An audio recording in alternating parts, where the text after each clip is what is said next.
우리 사회가 왜 이렇게 남비근성이고 막 쏠려다니고 그러면서도 수준 있는 담론이 안 되냐 하는 거는 소위 크리티컬 띵킹 능력을 우리가 젊은 세대한테 못 가르쳐 준 거잖아요. 의문 던지고 의심하고 답을 찾는 노력이라고 생각해요.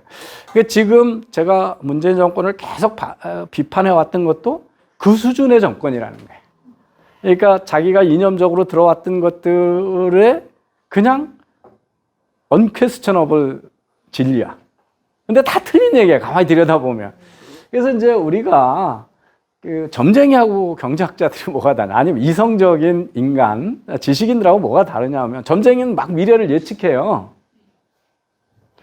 그런데 왜 미래가 그렇게 되냐를 설명을 못 하죠. 뭐 설명이라는 게 뭐예요? 자기가 들었던 그 농자신이 그렇게 가르쳐 줬다는 거 외에는 그 구조에 대한 이해가 없잖아요. 그래서 우리가 질문을 던질 때 늘 하는 거는 현상이 무엇이냐를 사실대로 보느냐. 이게 소득 통계 같은 거 내면서 우리 문재인 대통령이 통계 인용할 때 무수한 그 무지를 드러내는데 이런 거예요. 여러분 반에 학생이 있어요. 그 중에 키 큰 애 3명이 전학을 갔어. 그러면 평균 키가 어떻게 돼요? 떨어지죠. 근데 그 반 애들이 키가 줄어든 건가요? 그런 식이에요. 그러니까 통계를 할 때 모집단에 어떤 변화가 생겼냐를 알아야 되잖아요. 그죠? 그리고 평균과 개인하고는 아무 관련이 없죠. 그러니까 큰 관련이 없어요. 그걸 가지고 함부로 해석을 하는 거예요. 지난해 근로시간이 줄어들어서 노동이 존중되는 사회를 만들었다. 이렇게 얘기를 했어요. 신진현 기자에게서.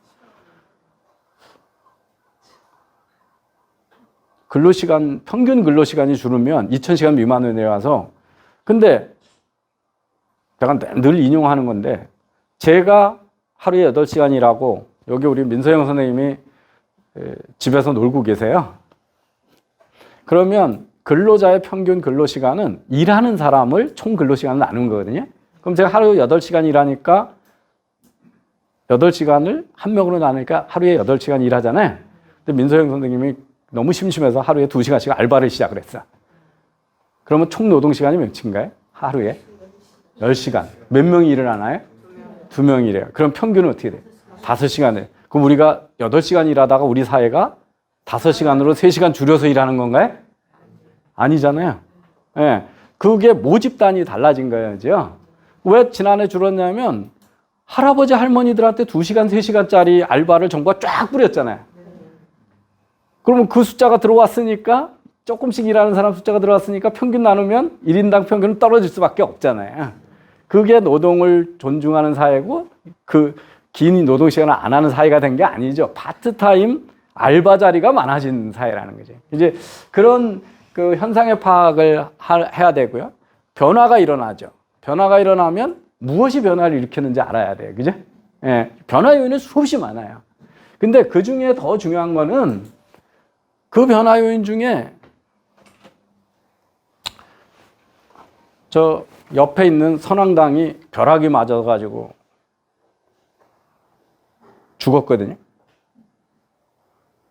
내가 어쩔 수 있어요, 없어요? 없잖아요. 그 원인은 알지만 통제 불가능한 게 있거든요. 여러분 반려동물 많을 텐데 20살 먹은 가해가 아파요. 가서 진단 받아보시겠어요? 안 받아보시겠어요?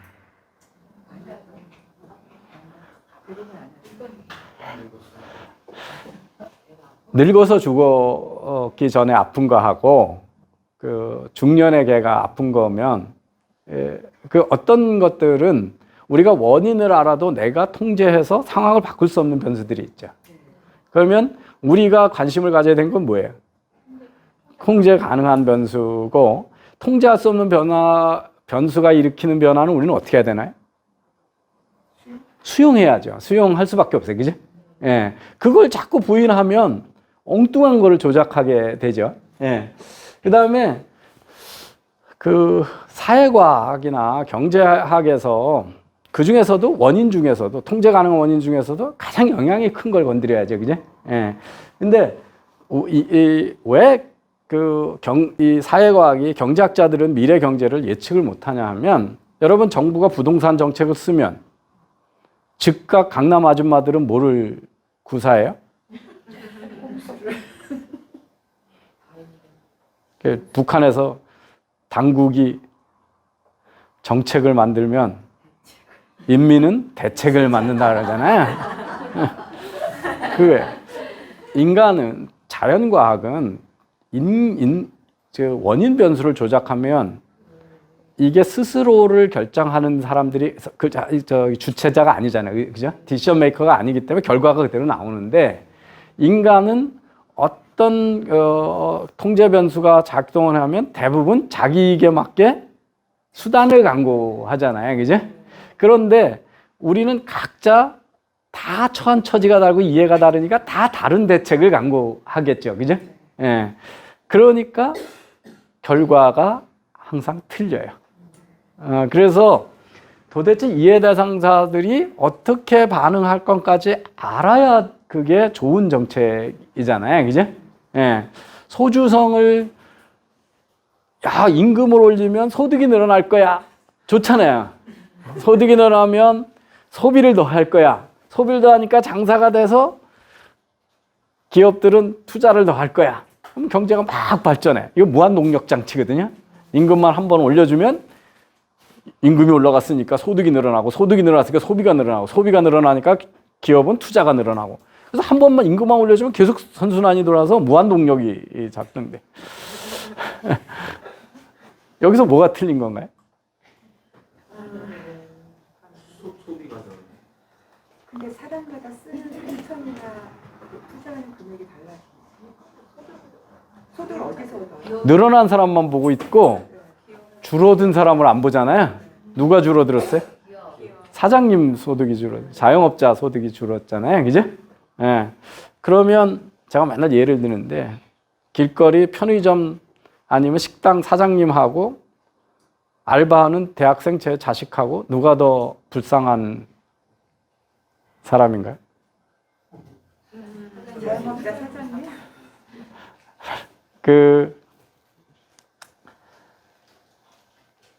전 세계는 더 부유해지고 있다, 가난해지고 있다. 부유해지고 있다. 그런데 미국 사람들은 절대 빈곤이 증가하고 있다는 게 55%고 변함이 없다가 33%고 줄어들기가 12%예요. 왜 그런지 우리나라 국민들한테도 그러면 우리나라 양극화가 확대되고 있다, 재난적 양극화다 물어보면 어떻게 돼요? 확대되고 있다고 그래요. 이게 현실하고 인식이요, 대중인식이 엄청난 격차가 있어요. 이게 전 세계 인류거든요.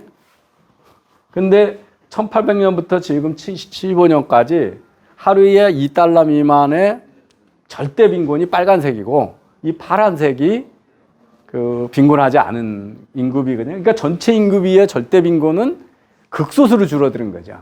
예. 이런 큰 변화 속에 살고 있으면서도 미국의 대중 55%가 절대 빈곤이 늘어나고 있다고 그래요. 왜냐하면 버니 샌더스 이런 사람이 와가지고 맨날 그렇게 얘기하거든, TV에서. 부자들만을 위한 경제고 정상작동 안 된다 이러거든요. 자, 한국 헬조선이라고 그러잖아요. 여러분, 한국 사람들을 행복할까? 삶의 만족도에서 주관적으로 나는 그래도 괜찮아. 나는 행복해. 불행해. 몇 %가 자기가 행복하다고 생각할 것 같아요? 이게요, 삶의 만족도 0서부터 7까지 척도 중에 한국 사람의 평균 삶의 만족도예요. 자기가 어떠냐고 했을 때. 그리고 이게 평균 수명이에요. 그 사회가 얼마나 삶에 괜찮은가 보면 여기 보면 이렇게 했는데 한국이 지금 어떤 게요? 평균 수명하고 삶의 만족도 조사에서 상당히 다른 나라에 비해서 높은 쪽에 와 있죠. 평균 수명도 아주 높고 삶의 만족도 높아요. 근데 우리나라가요, 지금 보면 이게 조지하고 이게 러시아하고 이게 연도별로 나 행복하다 그런 대답하는 순서인데 이게 세계 행복 서베이 리포트라는 데서 매년 조사하는 거예요. 한국이 여기 있어요. 우리보다 조금 높은 게 스웨덴이고 브라질이에요. 근데 우리보다 아르헨티나, 독일 사람들이 더 낮아요. 근데 어디서 착각이 오냐면 이거예요. 너무 놀라운 사실인데요. 너는 행복하냐고 물었을 때 대답하는 사람은 우리나라는 어디냐면요. 90%예요. 그런데 다른 사람이 행복하다고 대답한 사람이 몇 %나 될 거라고 생각하니? 그랬을 때 아까워 같아요. 우리나라가 어디냐면 20%대예요. 왜냐면 나는 행복한데 다른 사람들은 다 헬조선에 살아. 어느 나라나 인식의 격차가 크거든요. 근데 그 중에서도 가장 인식의 격차가 큰 나라가 대한민국이에요. 그러니까 우리나라가 금융이고 우리나라가 얼마나 부패했냐 이렇게 물어보면요. 부패지수 하면은 그 공공 부분이 얼마나 부패했냐, 정부가 부패했냐 그러면 우리나라 설문조사하면 180개 중에 한 45위 정도 나와요. 그런데 이렇게 질문을 바꿔서 해요. 너 지난 1년 동안 공공 부분에 가서 특별한 대우를 받기 위해서 뇌물을 준 적이 있냐? 네가 뇌물을 준 적이 있냐? 그럼 한국 사람들은 어떨 것 같아요? 일본하고 한국이 전 세계에서 제일 낮아요. 그리고 실제적으로 여러분 대부분 공공 부분에 가서 뇌물 주고 일 처리하는 경우가 없을 거예요. 그러니까 현실하고 인식은 너무 다르다는 거죠. 근데 우리 사회가 가장 비관적이고 가장 비판적이고 가장 비과학적인 인식을 하고 있는 사회예요. 그러니까 나는 지고지선에 근데 남들은 다 사기꾼이고 도둑놈이야. 그게 수없는 사회에 이상한 규제를 만들고 그래요. 예.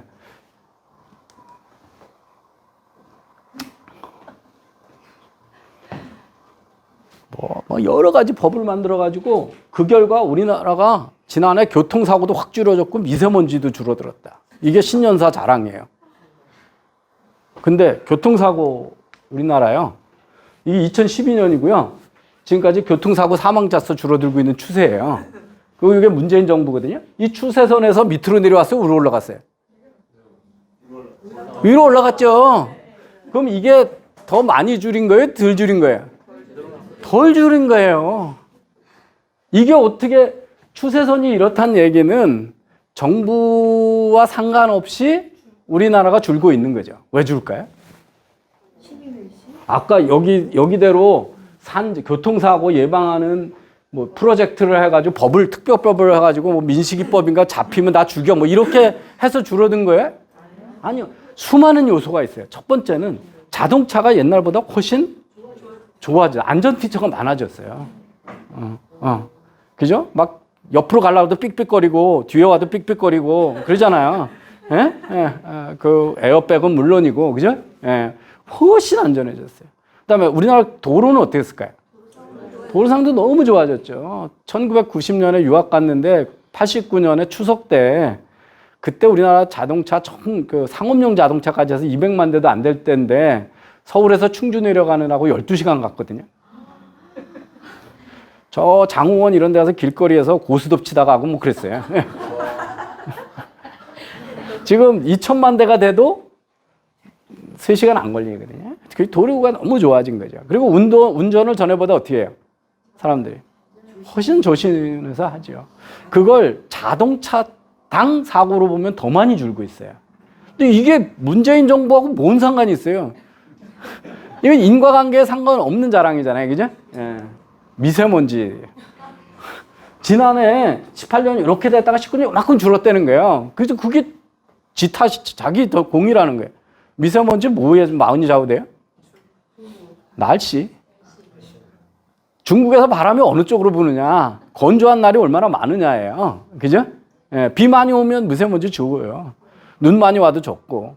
근데 원인도 따지 않고 줄었다 그래. 진짜 확실하게 줄은 건 언제 줄었냐면 이때 줄였어요. 이때.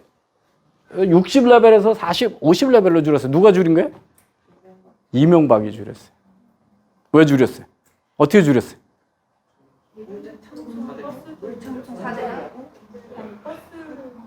버스 천연가스로 바꾸고 녹지대 많이 늘리고 청계천 공원화하고 개천 다 놀고 4대강 만들고 이러면서 그런 거예요. 근데 자기는 아무것도 안 해놓고 이게 이제 인과관계하고 상관없는 거죠. 그래서 이제 제 서론이 길었는데 젊은이들하고 또 우리 사회 대중한테 크리티컬 띵킹, 현상을 제대로 보는 능력, 그리고 이게 왜 그런 변화가 생겼는가에 대해서 인과관계를 따질 줄 아는, 구조를 따질 줄 알고, 그래야 그 중에서 내가 통제할 수 있는 게 뭐고 그냥 수용해야 되는 게 뭔가 이런 얘기를 좀 해야 되는 거고요.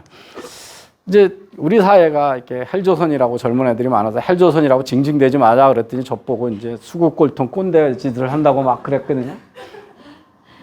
어느 나라나 지금 다 이런 현상에서 시달리고 있어요. 그래서 지금이 역사적으로 상당히 분노의 시대고요. 미국의 문화의 타락을 이야기하면서 미국에서 문화전쟁이 일어났는데 그게 뭐냐면 희생양을 자처하는 문화가 크고 있는 게 다 사회로부터 내가 피해를 받았다고 얘기를 하는 거예요. 그래서 미국의 문화는 옛날에는 명예의 문화여가지고 나를 모독하면 결투 신청을 했거든요. 그러다가 그 다음에는 디그니티 컬처라고 합니다. 뭐냐면 사람들이 갈등을 피해야 되고 웬만하면 싫은 소리 안 하고 진짜 저거 하면 법정에 가서 해야지 주먹질을 하거나 목소리를 높이면 안 된다. 이게 이제 디그니티 컬처인데 요즘은 조금 불편한 게 있으면 을이라고 생각된 사람이 저 갑이 나한테 갑질을 했다고 그래가지고 SNS를 통해서 규합자를 모아요. 그래 놓고 갑을 공격해, 을이. 힘이 더 세니까. 그렇게 해서 이 을들을 자처하는, 희생양을 자처하는 거대한 문화전쟁이 지금 일어나고 있고, 그런 것들이 이제 왜 사회주의를 받아들이고 이런, 미국에, 근데 희생양을 자처하면 사회가 어떻게 해줘야 돼? 보상을 해줘야 돼. 을이 되면. 그래서 옛날에 참을 것들을 다 회장님이 하신 거 있으면 촬영하고 녹음해가지고 터뜨리고, 그러면 이제 죽일 놈 되고 그런 거잖아요. 그죠? 예, 그런 문화가 전 세계적으로 일어나고 있고, 거기에는 이제 SNS하고 인터넷이 한몫하고 있는 거죠. 그래서 이 빅트무드 컬처가 전 세계에 상당히 갈등. 근데 그렇게 되면 이게 문화의 타락이라고 하는 게 뭐냐면 인생이 다 시스템에 의해서 희생당한 거니까 사회가 보상을 해야 되는 거야. 인생에 고단한 거에는 내 책임은 하나도 없어. 그죠? 희생양을 자처하면. 그러면 다 보상해달라고 하는 것 쪽으로 문화가 흘러가고 있다는 거죠. 우리 사회가요,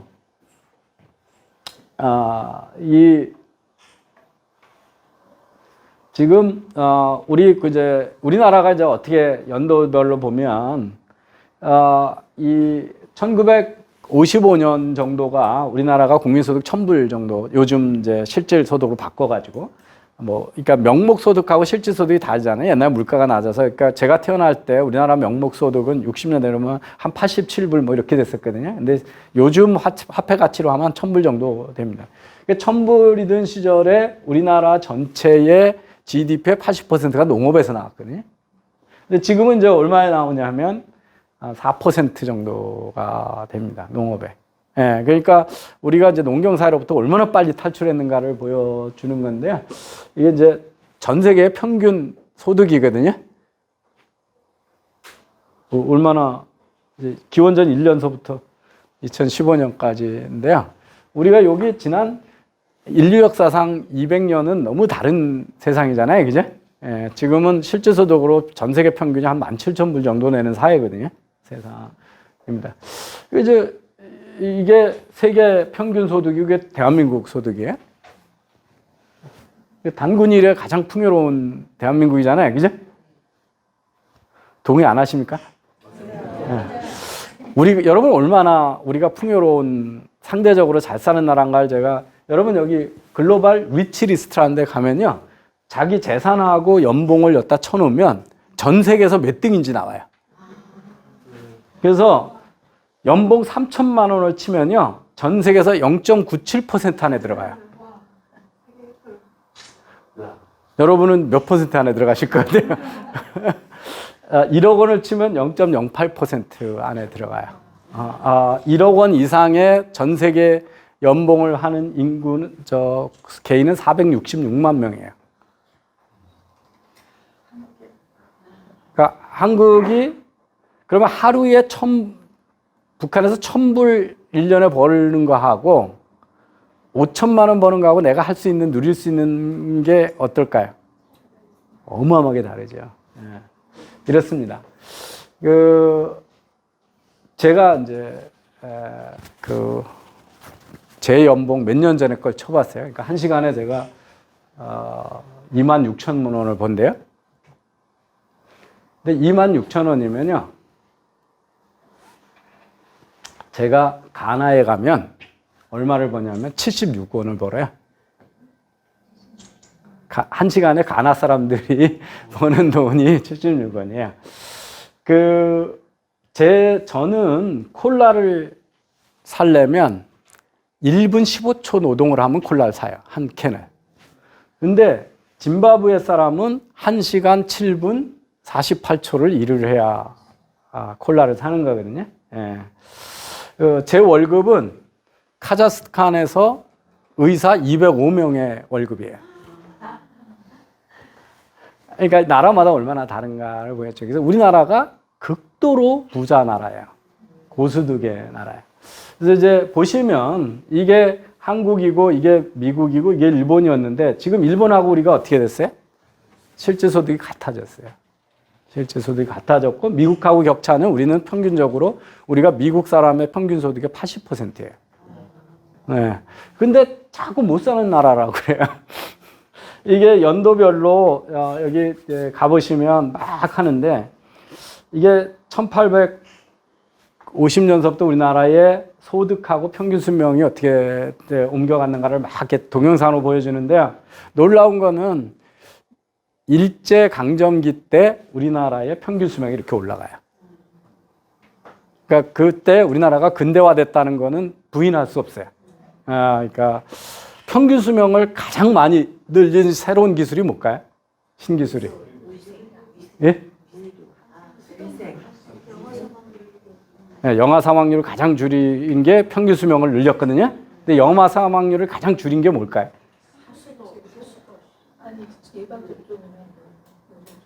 네, 수돗물 먹은 거예요. 병균이 없는. 그러니까 현미경이 발생시킨 두 가지 처방이 평균 수명을 늘렸는데 하나는 페니실린이고요. 병균이 들어왔을 때 죽이는 거고 병균을 못 들어오게 한 거는 소독된 물을 먹은 거거든요. 그래서 수돗물. 그러니까 그 상하수도가 우리 그때 이루어지기 시작한 거예요. 제때 세수하고 목욕하고 다니고 그런 게. 자, 우리 대한민국에 대해서 조금 자부심을 좀 느껴볼 게 1913년에서 2018년 자국민의 소득 기준으로 이 105년 동안 몇 배의 소득이 늘어났냐.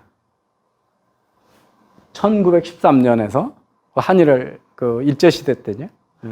2018년까지 1인당 국민소득이 얼마나 늘어났냐면 그 기간에 가장 많이 늘린 나라가 대만이에요. 그 다음에 어디에? 대한민국이에요. 지난 100년에 가장 평균 국민소득을 많이 늘린 나라가 아시아의 4마리 용이에요. 대만, 한국, 싱가포르, 홍콩이에요. 이게 4마리 용이잖아요. 예. 근데 가장 못 늘린 나라가 어디냐면 베네수엘라, 아르헨티나 이런 나라예요. 우리가 지금 걱정하는 건 뭐예요? 이 나라에서 어디로 갈까 걱정하는 거예요. 일로 갈까 봐 걱정. 일로 가자고 열심히 등 떠밀고 있는 정부가 지금 들어선 거예요. 예. 이게 지금 이제 우리나라를 보시면요. 이게 지금의 2018년에 전 세계 소득의 1인당 국민 소득에서 순위예요. 우리나라가 전 세계에서 한 상위 30% 안에 정도 되는 70%고요. 1913년에는 우리는 한 12%, 그러니까 밑에서부터 100명 중에 한 12등처럼 끝에서 12번째였고 지금은 상위에서 한 30% 안에 들어가는 나라거든요. 그러니까 이게 쭉 보면 미국이 놀라운 나라가 뭐냐면 미국이 100년 동안 그 자리를 그대로 지키는 거예요. 그때 위치나 지금 위치나 이 선상에 있으면 그때 상대적인 위치가 그렇죠. 그래서 근데 우리 사회에 제가 OECD 병이라는 얘기를 많이 쓰는데요. 우리 사람들의 기대가 어떻게 되냐면 맨날 비교 대상이 여기에요. 이 나라는 100년 전에도 상위 10%의 나라였었거든요. 근데 우리는 지금 상위 10%의 나라가 아니에요. 싱가포르하고 홍콩, 아일랜드는이지만 우리는 지금 상위 30%에 속하는 나라거든요. 일본도 그렇고. 근데 기대 수준은 상위 1, 2%처럼 행동해요. 국가가 뭐 해주고 이런 거에 대해서. 예. 이게 이제 한국의 영아 사망률인데 다른 나라보다 훨씬 더 적어요. 예. 그러니까 그 다음에 이제 이게 우리나라의 1960년대 1인당 연간 육류 소비량이거든요. 최근은 64kg가 아니라 78kg를 먹어요. 이게 2013년 자료예요. 근데 그 중에서도 이게 소고기고요. 이게 돼지고기고 닭고기거든요. 예, 소고기를 엄청 많이 먹어요. 이제 우리가 이제 한 70kg 좀 넘는데, 그래서 어떻게 됐냐. 1914년에서 2014년에서 성인 남자 키를 재봤어요. 그랬더니 전 세계에서 가장 평균 신장이 많이 늘어난 탑5 중에 하나가 대한민국이에요. 키가 커진 거예요. 여러분, 백인은 크고 우리가 적다는 게 유전적 차이냐, 못 먹어서 못 큰 거냐 하는 건데요. 어쨌든 100년 사이에 우리의 평균 신장이 15cm 커졌어요. 성인 남자가. 여성은 어떻게 해요? 남성만큼 커졌을까요? 안 커졌을까요? 상대적으로. 여성이 더 괄목상대예요. 지금 대한민국에, 그러니까 제가 저 학생들하고 줄 서고 사진 찍으면 너무 자존심 상해요. 영국 여성의 성인 여성의 평균 신장하고 대한민국하고 2cm 이내로 줄어들었어요. 그런데 더 놀라운 건 뭐냐면 45세 이하를 재면 우리나라가 더 커요. 그러니까 먼저 키는 뭐 때문에 작았다? 우리는 아직 어디까지 클지 실험이 끝나지 않았어요. 그래서 유전 형질도 있지만 뭐 물론 저 네덜란드의 남자 뭐 187 평균 그렇게 되는데 따라가려면 아직 멀었는데 어쨌든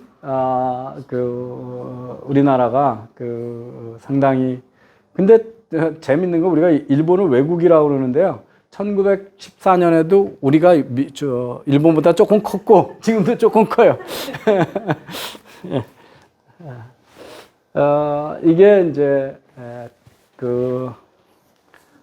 10만 명의 엄마들이 아기 낳다 몇 명이 죽나, 산모가 죽나 하는데 미국 데이터거든요.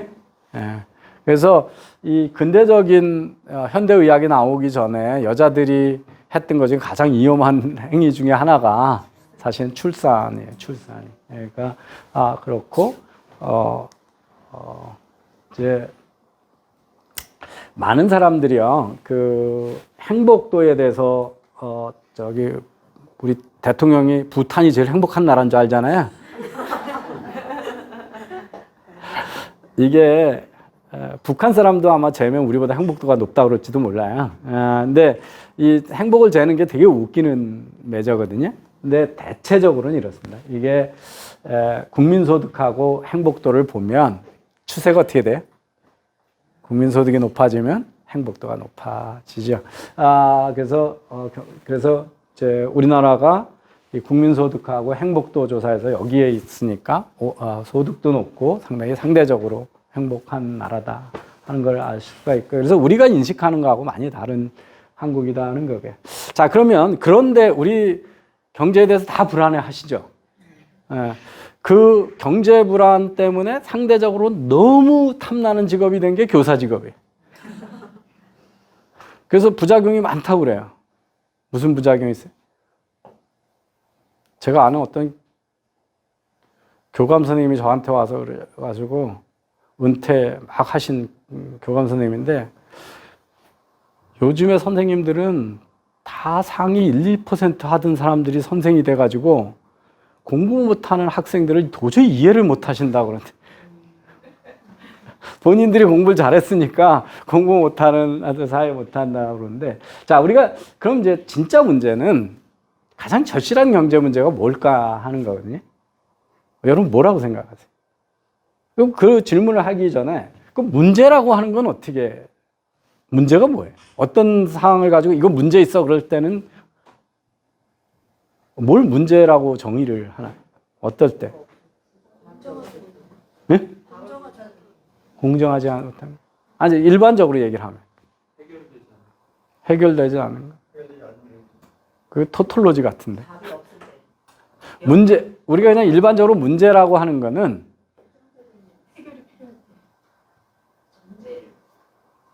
내 기대하고 현실에 격차가 있을 때. 그죠? 네. 그래서 기대를 황망하게 하면 모든 게 문제예요. 내 역량이 나는 방에서 5등 할 만한 지력과 노력밖에 안 했는데 난 기대는 맨날 전교 1등이 되겠다. 그러면 그건 문제예요. 그죠? 응, 나 문제잖아. 내 성적이 문제예요. 그죠? 예. 근데 나는 성적이 30등도 과해. 근데 내가 25등 했으면 문제 아니죠. 그죠? 예. 기대와 현실의 격차가 문제죠. 그죠? 예. 그런데 기대라고 하는 거는 객관적이에요, 주관적이에요? 주관적이죠. 그래서 이 문제의 정의가 상당히 어렵다라고 하는 건데, 가장 절실한 거의 판단 기준이 뭐냐, 이런데 이제 우리 심각한 게 있는데, 경제 문제에서 가장 하는 제가 볼 때는 지금 현재는 국민들이 갖고 있는 경제 불안 심리, 아니면 경제적으로 욕구, 그 기대와 다른 욕구를 채워주는, 그걸 가장 많이 채워줄 수 있으면 그게 가장 절실한 문제라는 거죠. 그죠? 그래서 이번 정부는 이게 이제 우리 걱정이에요. 늘 인플레이션을 걱정했는데 이제 디플레이션이 왔다고 그러거든요. 그 디플레이션이 온 게 뭐가 문제냐 그러면, 여러분, 물가가 계속 내려간다는 얘기는 기업이 물건 값을 지난해보다 많이 받는다면 못 받는다는 거예요. 못 받는 거죠. 그러면 그 다음엔 투자를 늘리겠어요? 고용을 늘리겠어요? 줄이겠어요? 줄이죠. 그러면 저도 물가가 내려가면 그 다음부터 어떻게 돼요? 기업들이 고용도 안 하고 투자도 안 하면 나도 소비를 줄이겠죠. 그래서 이게 이제 잃어버린 일본의 축소 주향의 디플레이션 경제입니다. 지금 이번 정부 와서 역사상 처음으로 가보지 않은 상황이 발생한 거예요. 2019년에. 우리는 항상 인플레이션을 걱정했어요. 그죠?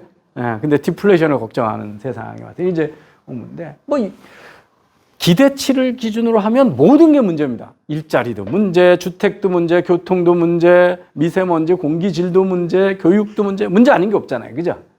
그래서 이 모든 문제가 진짜 문제인지, 우리 기대치가 잘못된 건지를 알아야 되고, 그 중에서도 가장 우리 경제 불안이라고 하는 것은 뭐냐면 미래에 대한 희망을 잃은 거예요. 그죠? 긍정적인 생각을 잊어버린 거예요. 사회가 긍정 심리를 잃어버리면 상당히 축소지향으로 가요.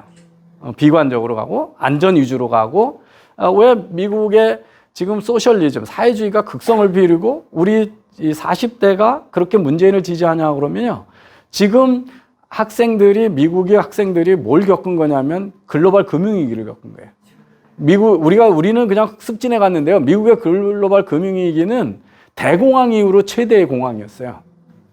그래서 대학을 나왔는데 다 취직이 안 되는 거예요. 파트타임 잡만 있고.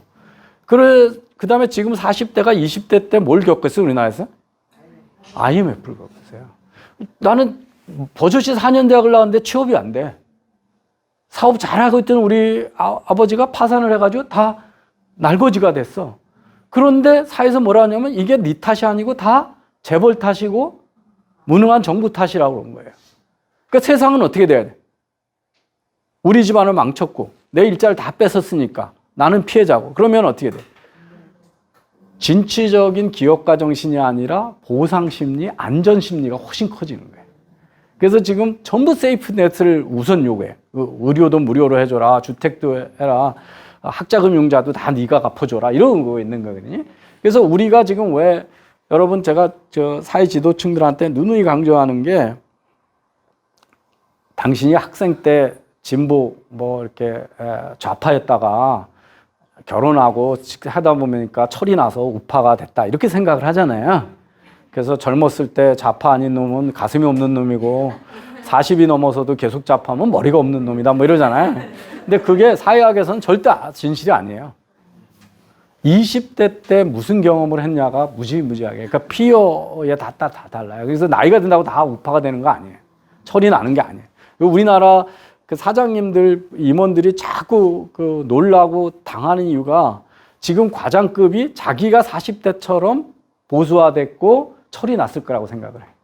철이 안 난 게 아니라 그들은 그 20대 때 트라우마를 겪은 거예요. 그래서 이제 다 문제인데 이 두 가지 문제에서 저는 근본적으로 문재인 정부하고 다르다고 생각해요. 우리나라의 근본 문제는 재난적 양극화가 아니라 좋은 일자리 부족이라는 거예요.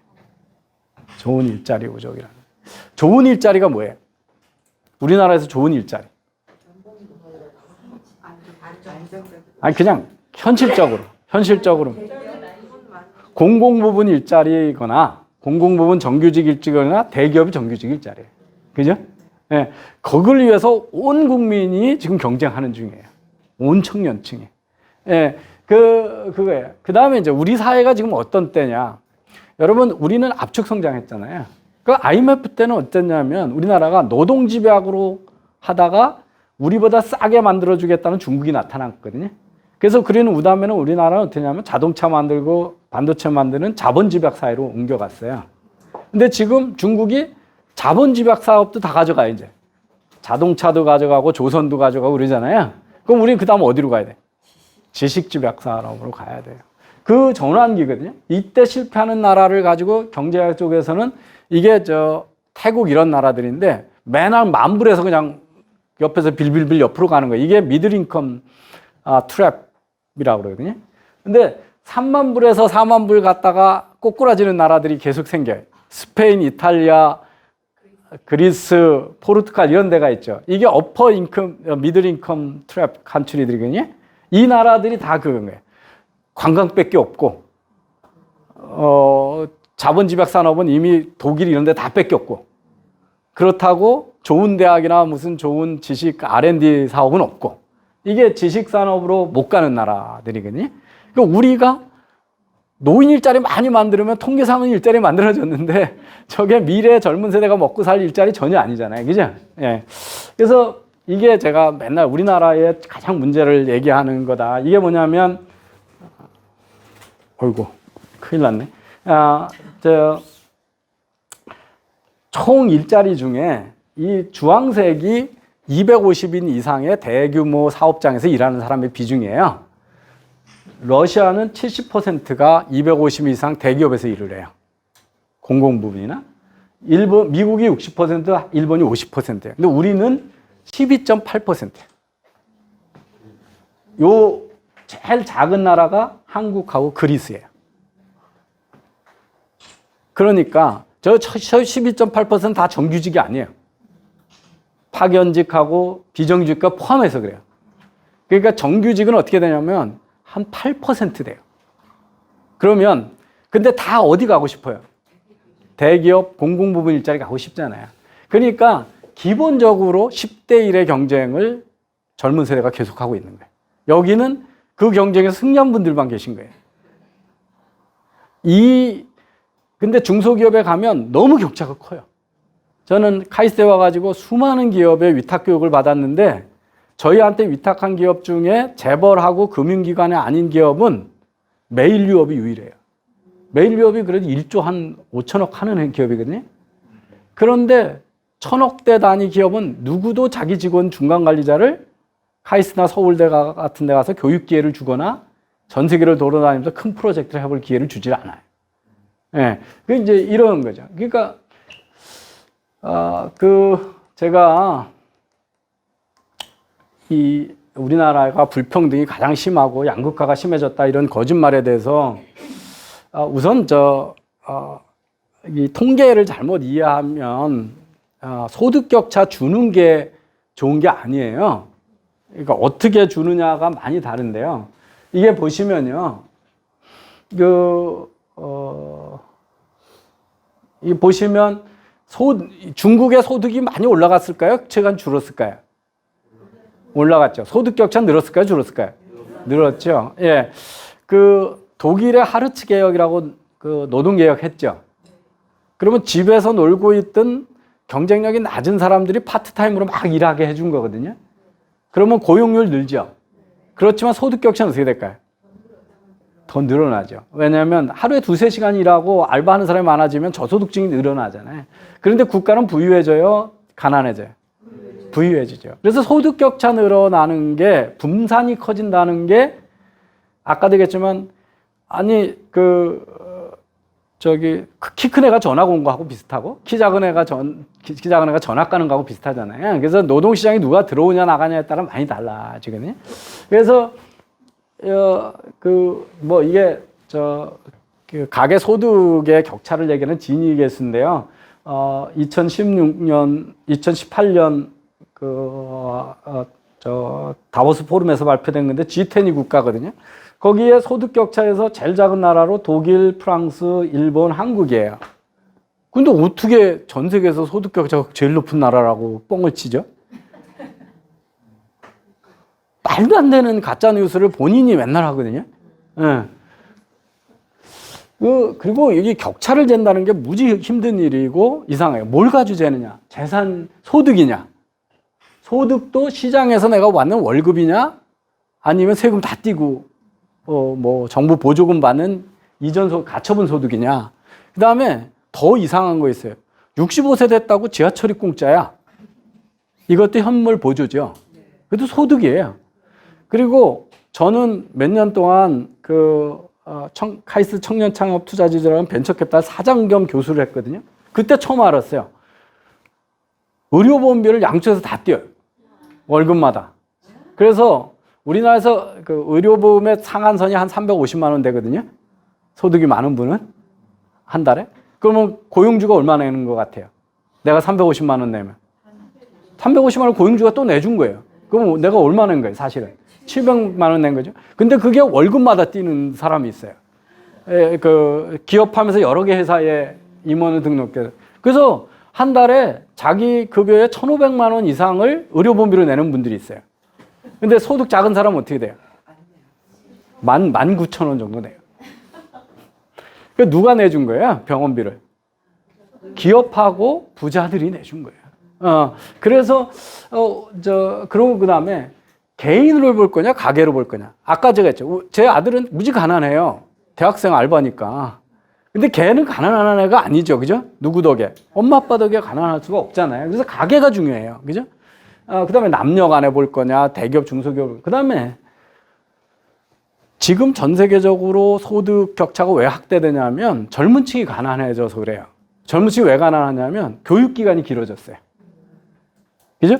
네. 그러면 그 교육기간은 뭐냐면 선택된, 자유로이 선택한 가난의 기간이에요. 왜? 미래의 고소득을 위해서. 그래서 지금 시점을 보는 게 중요하냐? 생애 전체 소득을 보냐가 중요하잖아요. 그래서 이걸 함부로 가지고 지난해보다 이때다 이런 건 무지 어려운 일이에요. 제가 보시면 어느 사회가 포용적인 성장이라고 그럴 때 경제학자들이 재는 거는 소득에다가 건강, 교육을 같이 봐요. 건강도 되게 중요한 거죠. 부자들만 건강하게 살고 가난한 사람들은 다 일찍 죽고 병 아프면 그건 포용적인 사회 아니잖아요. 그다음에 가난한 사람만 다 대학 가고 자식들이 대학 가고 가난한 사람들은 교육 못 받으면 그 다음 세대의 가난이 계속 대물림 되잖아요. 그죠? 그래서 이 세 가지가 보편적으로 재는 거예요. 그 세 가지가 얼마나 분산이 균등하냐를 보고 재면 우리나라가 전 세계에서 14위 정도로 상위예요. 우리보다 나쁘다고 나와 있는 나라가 어떤 나라인가 보세요. 룩셈부르크, 핀란드, 캐나다, 오스트리아, 아일랜드 이런 나라예요. 미국보다도 우리가 평등해요. 이게 어마어마한 선동이에요. 우리 사회에. 여러분 보세요. 부와 상관없이 아무나 병원을 자유롭게 갈 수 있는 나라가 어떤 나라가 있을 것 같아요? 잘 없어요. 유럽 얘기 하시죠? 암 걸려서 전문의 보려면 9개월 기다려야 돼요. 우리가 그렇게 부러워하는 노르웨이에서 정부가 뭐 주는지 아세요? 임신된 산모들한테 병원 가다 너무 멀어가지고 산에서 애 낳을지 모르니까 그때 차 안에서 네 혼자 어떻게 애 낳는 법인가 가르쳐줘요. 세금으로 하다 보니까 시장 수요에 따라 있는 게 아니라 되게 예산 범위 돼서 자기네가 하거든요. 그러니까 공무원이 무지 많아요. 저 영국에. 왜냐하면 의료 종사자의 92%가 공무원이에요. 의료 서비스의 대부분을 공공에서 하는데 무료예요. 무료인데 기다리는 시간이 엄청 길어요. 캐나다도 마찬가지. 예. 그래서 그리고 GDP를 나라 크기 상관없이 비교하는 게 의미가 없어요. 왜냐면 미국의 캐나다는 영국하고 경제 규모가 같아요. 뉴욕주도 한국하고 경제 규모가 같아요. 이러다 보니까 뉴욕하고 이 와이오밍하고는 경제 격차가 크겠죠. 우리도 강원도하고 서울은 크잖아요. 그래서 크고 인구가 많은 나라는 분산이 크죠. 근데 그걸 자꾸 북구 유럽에 50만에서 30만에서 200만, 500만 원 나라하고 우리를 비교하는 거예요. 그럼 비교 대상이 아니잖아요. 그죠? 예. 이거 아니에요. 그래서 제가 이렇게 인구하고 진위계수를 하면 5천만 이상 국가 중에 여기 한국인데요. 우리보다 진위계수가 낮게 나오는 나라가 프랑스밖에 없었는데 최근에 프랑스가 우리하고 같아졌어요. 그러니까 인구 대비로 보면 우리가 가장 균등한 사회예요. 근데 이걸 막 비교해요. 그 다음에 이제 뭐, 여기 보시면 성장에 치중하는 동안 양극화가 심해졌다. 또 문 가짜 뉴스가 한 말이거든요. 근데 이게 진위계수가 우리나라 경제 성장 가장 높을 때는 계속 내려갔어요. 고도 성장할 때는. 그러고 IMF 직전서부터 올라간 거거든요. 그러니까 고도 성장 치중하는 동안 양극화가 심해졌다? 완전 뻥이에요. 인과관계를 잘못 얘기해요. 이게 보세요. 언제부터 진위계수가 올라갔냐? YS DJ 노무현이에요. 그리고 MB 때 내려가고 박근혜 때 내려갔어요. 이거 이런 거짓말을 해요. 그 다음에 제가 이제 아까 보시면 미국에서 빈부격차가 확대되는데 최근에 나온 논문이 뭐냐면 그 이유 중에 하나가 옛날에 노력을 하면 돈을 벌 수 있는 거가 제조업이 이렇게 노력을 더하면 임금이 더 이렇게 올랐는데 여기 밑으로 내려가. 왜냐하면 미국의 제조업 경쟁력이 떨어져가지고 중국 가고 한국 갔잖아요. 반면에 이 컴퓨터 작업하고 금융공학 하는 사람은 노력을 하면 그 얻는 이득이 커지니까 전부 어떻게 되냐면 고학력 쪽으로 다 가는 거예요. 그쪽이 노력하면 돈을 다 잘 벌잖아요. 그리고 그쪽이 일을 많이 해요. 그래서 보시면 여기 보면 그 1980년에 고용률인데요. 전체 노동자의 인구 비율인데 그때는 20대가 이렇게 높다가 지금 20대에서 30대 초반이 고용률이 뚝 떨어지고 이쪽이 커졌죠. 왜 그럴까요? 이때 일 안 하고 전부 뭐예요? 대학원 다녀요. 우리도 그렇죠. 대학 안 가, 다 지금 대학 가잖아요. 대학원 가고. 왜 그럴까요? 그쪽이 장기적으로 유리하기 때문에 그런 거죠. 교육 투자에 대해서. 그 다음에 이게 뭐예요? 왜 옛날하고 자꾸 비교하면 안 되는가? 이게 2016년에 여성들의 나이별 고용률이거든요. 저 1880년은 20대 후반에서 30대 뚝 떨어져요. 왜? 애 낳으러 가는 거예요. 근데 일로 안 가, 들 떨어지죠. 다 취업 상태로 넘어있죠. 왜요? 요즘은. 애가 덜 낳잖아요. 예, 그리고 애 낳아도 회사 다닐 수 있잖아요. 그죠? 예, 그러니까 전체 분포가 확 달린 거예요. 그러니까 남자들은 엄청 어려운 세월이 돼버렸어요. 제가 맨날 얘기하는데 제가 대학 들어갈 때 대한민국의 대졸이 4%였거든요. 지금 30% 사회잖아요. 4% 중에 여성은 대학 나오면 어떻게 했어요, 그때? 선생님 빼놓고 다 집에 갔어요. 제가 대졸 여사원 뽑았다가 결혼했는데 사표 받으라고 그래가지고 회사에서 그래가지고 엄청 시달렸어요. 그러니까 2%끼리 경쟁한 거예요, 대졸. 지금도요, 여러분 가르치는 학생 2% 공부 잘하는 애들만 대학 보내면 대학 졸업할 때 일자리 걱정 안 해요. 근데 문제는 100명 중에 80명을 대학 보내는 거잖아요. 예. 그러니까 그 중에 여성은 또 집에 안 가고 다 여성이 면접도 훨씬 잘 봐요. 그 언페어한 게 면접관이 남자들이거든. 자, 제가 저기 조금 늦게 시작해서 10분 안에 마무리하도록 하겠습니다. 제가 큰 변화들을 좀 봐달라는 건데요. 우리 사회가 앞으로 계속 어려워질 게요. 우리나라 좋은 일자리는 공군 부분 아니면 제조업, 대기업이었어요. 근데 대기업 일자리가 이렇게 줄고 있어요. 이 90년만 해도 40%든 게 지금 20%로 줄였거든요. 근데 앞으로도 될 거냐? 다른 나라 보면 다 줄게 돼 있어요. 그리고 통계적으로도 보면 경제 성장하게 되면 피크가 돼가지고 그다음부터 줄기 시작하는데 옛날에는 국민소득 12,000불까지는 늘다가 준다고 그랬는데 우리는 지금 3만 불 국가니까 이미 확 지낸 거고요. 최근에는 이게 5,500불에서 줄기 시작해요. 중국이 지금 위기에 처한 게 뭐냐면 10,000불이 됐더니 공장이 다 베트남으로 가고 있어요. 베트남은 3,800불 국가거든요. 그래서 제조업 일자리는 계속 줄게 되면 서비스업의 비중이 커지죠. 서비스업은 학력 간 임금 격차가 커요. 식당에서 일하는 거냐, 금융공학을 하느냐, 의사를 하냐에 따라서 급여가 너무 차이가 나죠. 이거는 브레인 파워로 일을 하기 때문에 이 교육하고 그래서 교육 격차에 따라 임금 격차가 점점 확대돼요. 그래서 우리나라는 다 확대될 수밖에 없는 거죠. 고용 구조가. 그 다음에 이제 그래서 제조업 중심 가지고 절대 안 된다. 그러면 서비스업에서 월급 많이 주는 산업을 만들어야 돼요. 그러니까 교육이 선생님 비롯한 교육 쪽에서 고용 창출하게 해줘야 돼요. 그 다음에 의료에서 교육 창출하게 해줘야 돼요. 에너지 산업에서 해줘야 돼요. 그 정부가 틀어지고 있는 한 절대 안 돼요. 그러고 그 다음에 이제 두 번째 중요한 건 뭐냐면 글로벌하고 있다는 거예요.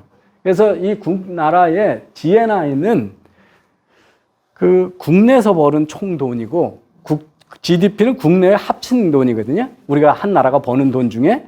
그러면 GDP하고 GNI가 어디가 더 커요? 반드시 그렇지 않아요.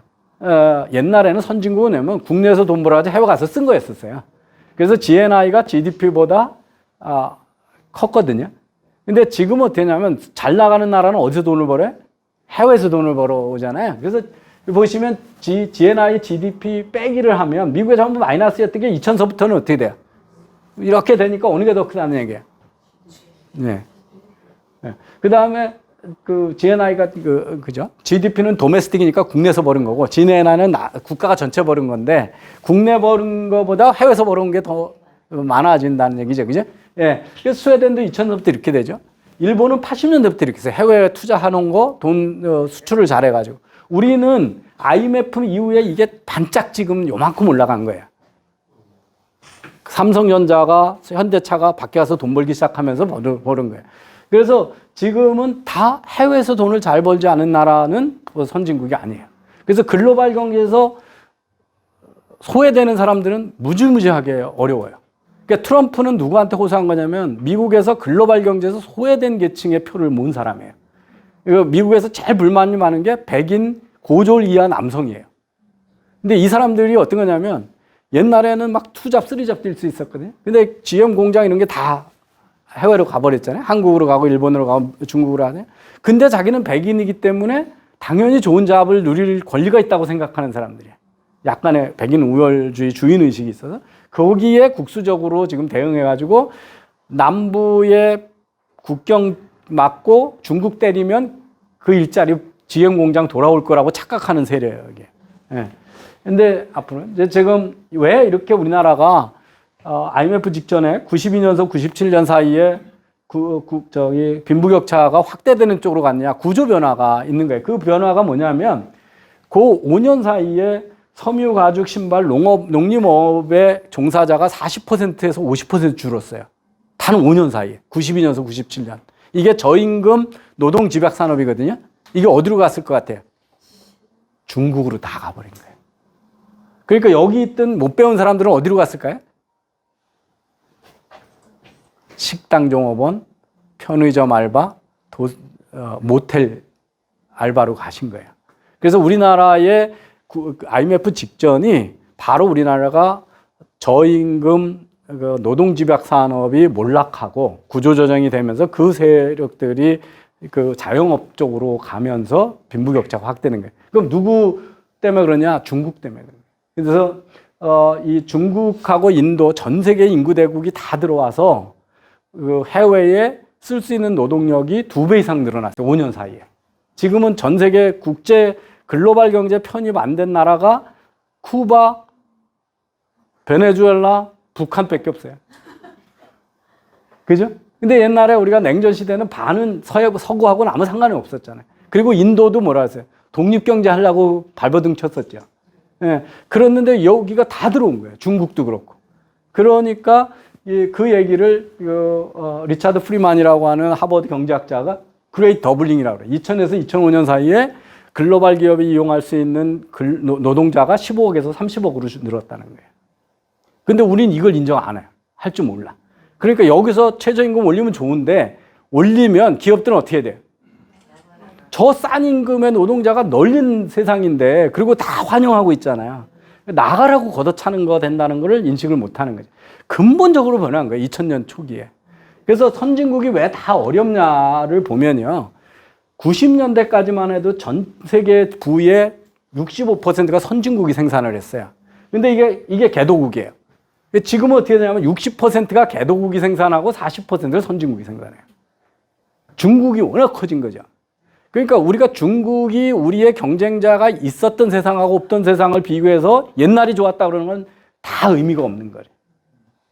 네. 근데 앞으로 2050년에 세계 10대 경제대국이 누가 될까 그러면 러시아, 터키, 브라질 이런 나라예요. 왜 이런 나라도 이제 돈 버는 법을 배웠잖아요. 인구대국이 다 올라와요. 그 얘기는 우리한테 지금과 같은 자본집약, 노동집약 산업은 지금 중국보다도 더 큰 경쟁이 계속 생겨요. 중국도 지금 베트남 때문에, 인도 베트남 때문에 이제 휴대폰 공장 다 애플 공장이 중국에서 인도로 가잖아요. 삼성전자도 중국에서 인도로 가거든요. 그 베트남으로 가고. 그러면 중국의 그 배운 사람, 알리바바에 취업하고 인공지능하고 드론 만들고 전기차 만드는 사람들은 다 괜찮아요. 떼돈 부리고 부자 돼. 마인 같은 사람. 그런데 농촌에서 왔던 농진공들은 어떻게 돼요? 지금 오갈 데 없어서 실업자가 된 거예요. 고향으로도 못 가고 거지가 돼요. 상해에서. 그런 사회가 됐기 때문에 우리는 자꾸 우리가 돈 잘 벌 때는 세계에서 물건을 잘 받는 나라가 미국, 독일, 프랑스, 한국, 일본, 대만 정도밖에 없었어요. 근데 지금은 우리만큼 물건 잘 만드는 러시아도 있고 중국이 있고 베트남이 있고 인도네시아가 있는 세상을 자꾸 옛날하고 비교해야 의미가 없다는 거죠. 네, 근본적으로 바뀌었다는 거고요. 그 다음에 여러분 이게 이제 그 일본에 있는 무덤이에요. 여러분 페이스북 열심히 하시잖아요. 인스타그램 열심히 하시잖아요. 죽고 나면 어떻게 해? 누가 그거 닫아줄까요? 없애줄까요? QR 바코드를 꽂혀놓으면 영생하시는 거예요. 무덤에 가서 스마트폰만 딱 들이대면 여러분 살았을 때 동영상 다 나오고 무슨 생각했는데 사진 다 나오잖아요. 그래서 내가 이렇게 살았다 다 보여주는 거예요. 이게 일본에 있는 무덤이에요. 우리가 이렇게 디지털 세상에 살잖아요. 그죠? 좋은 세상에 살아요. 근데 문제는 이런 거예요. 이게 스마트폰 회사들의 마켓시어인데 이게 이익세예요. 이익의 점유율이에요. 이익은 누가 다 가져가요? 애플하고 삼성이 다 가져가요. 왜 그럴까요? LG전자는 스마트폰에서 1조 더 손해를 보고 있어요. 근데도 못 던지고 지금 하거든요. 왜 그래요? 여러분 스마트폰 몇 년 써요? 2년. 왜 2년 후에는 왜 바꾸시나요? 약정기가 끝난다고 왜 바꾸세요? 안 바꾸시면 비용 제로인데. 새로운 모델이 자꾸 나와. 예. 그 많은 경제학자들이 자본주의가 발달해서 망한다고 그랬거든요. 막스는 어떻게 생각했냐면 자본가들은 탐욕이 있어서 점점 부자가 되고 노동자는 빈곤해져서 그런다고 그랬는데 그렇게 됐어요, 안 됐어요? 안 됐어요. 왜? 그가 못 본 건 뭐냐면 자본가들끼리 경쟁을 한다는 걸 모르는 거예요. 계속 새 기업이 다른 기업을 무너뜨리잖아요. 그죠? 그리고 우리 모두는 자본가예요, 지금. 여러분 주식 얼마나 가지고 계세요? 없죠? 근데 여러분의 사학연금은 대부분 주식에다 투자하고 있어요. 그래서 온 국민이 주주예요. 그래서 자본가와 그 노동자의 구분이 없어진 사회가 현대 자본주의예요. 그러니까 그 이분법적 사고가 아직도 지배하고 있어요. 민노총회는. 예. 근데 온 국민이 그 국민연금, 사학연금, 군인연금이 다 상당 부분을 뮤추얼 펀드나 주식에 투자하고 있거든요. 예. 그래서 왜 근데 이렇게 되냐면 이게 뭐냐면요. 멀쩡한 걸 왜 바꾸냐면 더 좋은 거를 받기 때문에 바꾸잖아요. 예. 제가 우리 아버님처럼 살면 한 달에 1시간만 노동해도 돼요. 신발 떨어지면 꼬매 신고, 옷 떨어지면 꼬매 신고, 병원에 아파트 안 가고, 예, 그냥 보리밥 먹고 그 목욕은 한 달에 한 번쯤 겨울에 하고 그렇게 살면 제가 한 달에 1시간만 노동해도 그렇게 살 수 있죠. 예. 그런데 그렇지 않아요. 우리는 끊임없는 소비를 해요. 그죠? 현대 경영학의 본질은 뭐냐면 우리 잠재든 욕망을 자극해서 새로운 소비를 계속 만드는 거예요. 그래서 그 슈페터나 이런 사람도 실패한 게 뭐냐면 세상이 닫힌 세상이어가지고 대기업이 모든 걸 다 하면 틈이 없다 이렇게 생각을 한 거예요. 근데 그렇지 않아요. 우리는 끊임없이 새 걸 추구하잖아요. 그래서 여러분이 지금 소비하는 거를 30년 전에 소비했나 보세요. 요새 아메리카노 안 마시고 사실 수 있는 분 여기 몇 분 계세요? 와인 가끔 저녁 드시면서 와인 곁들지 않는 분 없죠? 그 다양한 맥주 안 드시는 분 없죠? 무슨 퇴직연금, 실손보험 다 소비잖아요. 그리고 여기 와서 강의 듣는 것도 새로운 소비예요. 그죠? 근데 그거 다 우리 앞 세대는 전혀 없었던 소비예요. 그죠? 다 새로운 소비예요. 그래서 명품 반열에 들어가야 값을 왕창 때려요. 나머지는 가성비로 팔아야 되거든요. 그래서 이 가난한 나라는 가성비로 팔아요. 기능을 가지고. 근데 부자가 된 사회는 폼나는 거로 팔아요. 그걸 나의 사회적 지위를 보여줄 수 있는 상품을 포지셔널 굿이라 위치제라고 그래요. 이거의 가장 대표적인 상품이 뭐냐면 스타벅스예요. 스타벅스의 창업주가요. 은행에 가서 창업 자금 빌리는데 162번을 거절, 262번을 거절당해요. 뭐 가서 너 뭔 사업 하려고 그래? 그랬더니 남들이 50센트에 파는 커피를 저는 4불 받고 팔겠습니다. 이렇게 거예요. 그럼 말이 되는 얘기예요? 남보다 싸게 판다 그래도 사업이 될까 말까 하는데 남들보다 8배 비싸게 팔겠다는 게 스타벅스 모델이었잖아요. 근데 대성공했죠. 왜? 명품 백을 메고 다니는 젊은 여성이 근로자로 많아졌거든. 그래서 깨끗하고 아주 청결하고 제품도 막 무슨 유럽처럼 붙여놔야 돼. 빅스몰이 아니라 그랑데 뭐 이렇게 붙이고 되고 그 다음에 로고가 되게 중요해요. 컵을 들고 다니면 누가 봐도 비싼 스타벅스를 사고 먹고 있구나. 이게 중요해요. 이게 바로 그래서 애플 아니면 갤럭시 폰을 쓰시는 거예요. 2등은 3등서부터 이익을 거의 못 간. 그 사회가 어떻게 되냐면 1등하고 나머지 기업하고 수익 격차를 크게 격차를 늘려요. 그래서 옛날에는 사장님이 얼마 가져가느냐, 사원이 얼마 가져가는가 빈부격차를 결정했다면 지금 구글에 들어갔니, 삼성전자에 들어갔냐, 딴 데 들어갔냐가 소득 격차를 더 많이 만들어요. 그래서 이게 승자 독식의 사회가 온 거예요. 근데 이건 누가 만든 거예요? 소비자가 그렇게 만드는 거예요. 정부가 어쩔 수가 없어요. 내가 제일 좋은 거 쓰겠다는데. 여러분한테 강제로 LG 폰 쓰라고 못 하잖아요. 화웨이 폰 쓰라고 못 하잖아요. 그렇게 재벌 욕하면서 살 때는 갤럭시 폰 사시잖아.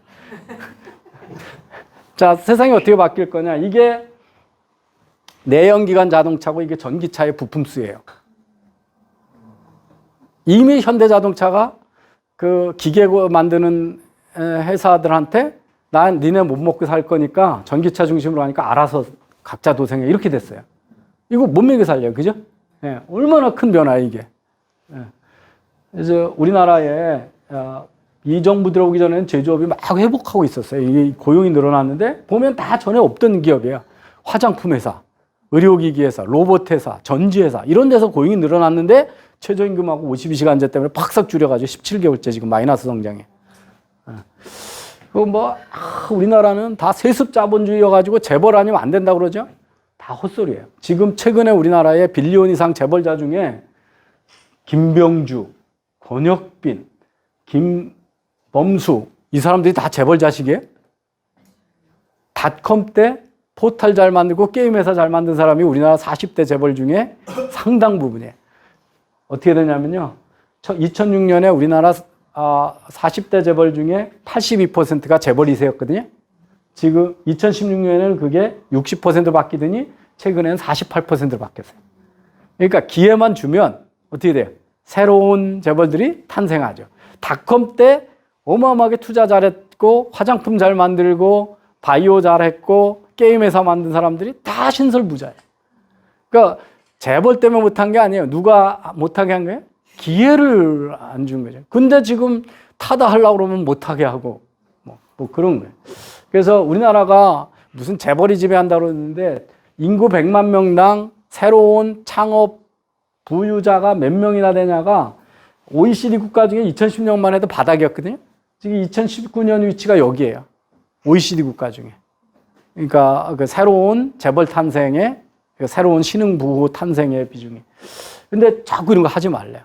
전 세계에서 투자 받은 100대 벤처기업을 우리나라 가져오면 28개만 이 사업을 할 수가 있고 72개는 사업을 할 수가 없어요. 규제가 하도 많아서. 타다금지법 같은 게 이런 거죠. 전 세계에서요.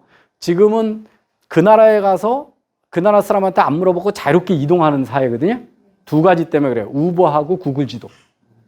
그것만 있으면 전 세계에서 자유롭게 운전하고 자유롭게 돌아다닐 수 있거든요. 그 두 개가 안 되는 서방 국가 중에 유일한 나라가 대한민국이에요. 우버도 안 되고 구글 지도도 안 되고. 구글 지도 뭐 국방 때문에 다 헛소리예요. 북한군이 구글 지도는 볼 줄 알고 네이버 지도는 볼 줄 몰라요? 그 말도 안 되는 얘기를 하거든요.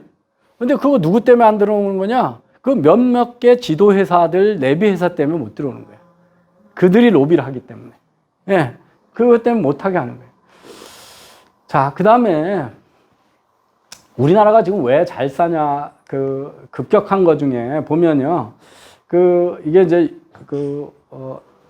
우리나라 일하는 사람 대비 부양해야 되는 거. 15세 미만하고 65세 이상이 우리나라 이렇게 줄어들었어요. 그러다가 지금 이제 이렇게 늘어날 가지고 2060년이 되면 일하는 사람 하나당 부양해야 되는 사람이 하나예요. 1대1이 돼요. 지금은 우리가 어떻게 하냐면 100명이 일을 해서 34명을 부양을 해요. 왜 지금 우리가 풍요로우냐면요. 60년 되는 애가 많고 갑자기 베이비 부모가 됐으니까 100명이 일을 해서 80명을 부양을 했어요. 근데 지금 30대로 내려갔으니까 한 앞에 돈 쓸 수, 내가 번 돈을 내가 쓸 수 있는 목이 커졌잖아요. 근데 앞으로는 어떻게 돼요? 노인이 팍 늘어나서 같이 다시 60년대처럼 부양 인구가 많아지는데 애하고 노인하고 누가 더 돈이 더 많이 들 것 같아요? 네. 어느 정도로 충격적이냐면요. 우리가 평생 쓰는 의료 부위의 65%를 죽기 6개월 안에 다 써요. 상상이 가세요? 3대 거짓말이 왜 노처녀 시집 안 가겠다는 거 하고 노인 빨리 죽어야 된단 말이잖아요. 아무도 빨리 죽길 원하지 않아요. 그래서 그때 온갖 그 의료 비용을 다 써요. 비용을 많이 써요. 우리 사회 그런데 이제 어떻게 살 거냐? 저는 젊은 세대의 글로벌 역량을 좀 믿어달라는 얘기를 좀 많이 해요. 여러분한테. 제이플라 이거 걸그룹으로 나와서 실패한 사람이잖아요. 저는 이병태 TV는 1년 했는데 9만 5천 명인데 여긴 지금 1200만 거느리고 있거든요. 제이플라 음악 들으세요? 들어봤어요. 예, 연간 한 30억 이상의 수입을 내요. 보람인가요? 보람이라고 하는 6살짜리인가? 채널이 있어요. 3개 채널 가지고 있는데 전체로 한 2천만을 거느리고 있거든요. 그 집이, 그 보람이가 유튜브에서 한 20몇 억에서 30억을 벌어요. 그래서 이제 이게 정면으로 하니까 인기가 없었는데 측면으로 노래해가지고 그렇다 그러니 그래서 이병태 TV도 측면으로 해볼까 지금 그런. 저는 카이스트 올 때요. 제 꿈이 뭐였냐면 미국에서 제가 박사를 4명 배출해가지고 다 미국 교수를 만들었거든요. 그런데 그래서 카이스트 학생이 제가 미국에 있었던 주립대 학생보다 훌륭한 학생들이 와요. 근데 왜 미국의 교수를 못 만드냐. 그래서 제가 졸업시키는 학생을 바로 미국 교수로 정식 교수, 테뉴어 트랙 교수로 만드는 게 제 버킷리스트 1위였어요. 근데 그걸 4년 만에 4년 전서부터 달성을 해서 매년 하나씩 졸업해서 매년 다 해외로 보내거든요. 근데 그게 제가 잘해서가 아니에요. 지금 세대는 저희 때보다 훨씬 글로벌 역량이 뛰어나요. 그러니까 자꾸 젊은 애들의 부족한 면만 어른들은 봐요. 그죠? 예, 그래서 하나의 살 길은 그게 꼭 그러니까 우리 어머님은 이미자가 세상에서 우리 제일 잘하는 사람으로 알거든요. 근데 이미자가 돈 못 벌었어요. BTS는 어마어마한 돈을 벌잖아요. BTS가 지난해 벌어들인 돈이 대한항공이 벌어든 매출액의 반이에요. 어마어마하죠, 그죠? 예. 그게 뭐예요? 글로벌 역량이잖아요. 그죠? 예. 그 카이스트 졸업생 바로 해외 교수로 가는 거와 똑같아요. 이게 첫 번째 하나고요. 우리 가장 슬픈 그래프가 이건데 이게 OECD 국가의 연도별 자살률인데요. 연령별. 이게 우리나라예요. 언제부터 늘어나요? 55세부터. 회사에서 쫓겨날 때부터. 누가 많이 죽냐면 할아버지가 제일 많이 죽어요. 이게 이제 그게 뭐냐면 이것도 이걸 보고 나서 노인 복지 확 늘리자 이런 얘기하면 안 돼요. 왜냐하면 지금 7, 80대 얘기예요. 제가 60인데 저희 세대는 전혀 아니에요. 왜? 국민연금, 사학연금, 연금이 있는 세대잖아요. 그리고 이걸 보고 산업화 시대에서 자산을 축적한 세대잖아요. 우리 이쪽 여기 있는 분들은 뭐냐면 농경 시대로 살았던 분들이에요. 연금도 없고 막일하고 농사 짓고 이러다 보니까 정규직 직업도 없었던 분들. 아들만 하나 키워놓으면 연금 다 모든 게 해결될 것처럼 본. 근데 노인 1인 가구, 2인 가구가 지금 우리나라에 어떻게 돼요? 점점 많이 늘어나죠. 그래서 가계당 그 소득 격차를 과거하고 비교하는 것도 의미가 없어요. 왜냐하면 3대가 같이 살면 건전한 중산층인데 한 달에 1,000만 원 소득이었는데 세 집으로 쪼개져요. 할머니, 할아버지 따로 살고 엄마, 아빠 따로 살고 애는 원룸 얻어 나가고. 그럼 한 집마다 300만 원씩 써요. 그러면 다 빈곤 가정이에요. 그것 때문에 가계 분화 때문에 나타나는 걸 다 자본주의 탓으로 돌려요. 근데 한 집에 3대가 모여 살려면 누구 희생 때문에 가능한 거예요? 며느리라고 하는 노예가 있을 때만 가능해요. 근데 3만 불, 2만 불 시대에 무남 동료로 또는 하나의 딸로 자란 세대를 남의 집에 노예로 보낼 사람도 없고 노예로 살 사람도 없어요. 그게 가계분화의 주 원인이에요. 그거는 잘못된 게 아니라 우리가 소득 수준이 올라갔기 때문에 여성도 인간답게 살 권리 때문에 나타나는 좋은 현상이에요. 그죠? 예. 갈등하는 것보다는 평화롭게 사는 게 좋은 거잖아요. 그런데 경제적으로 준비 안 된 분화가 일어난 현상이잖아요. 예. 그래서 그런 얘기를 인구 변화가 크다는 거고요. 그래서 뭐 제가 그 다음에 이 우리나라의 가장 잘못된 또 신화가 뭐냐면 지방 균형 발전이에요. 이게 소득이고요. 이게 대도시 집중률이거든요. 어떻게 돼? 소득이 높으면 다 대도시에 가서 살아요. 다 서울에 와서 살 수밖에 없어요. 청년은 특히 그래요. 왜? 일자리가 좋은 일자리가 거기 있잖아요. 예.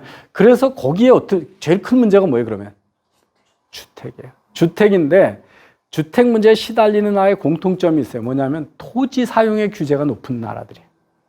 토지 사용 규제가 뭐냐면, 부자들이 지네가 더 가난한 사람 들어오는 거 싫어해요.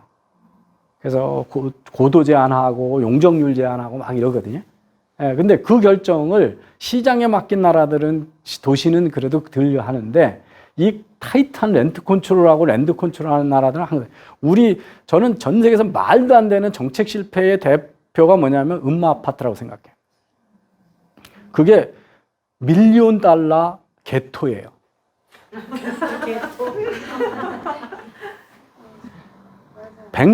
수백만 불짜리 빈민가예요. 그죠?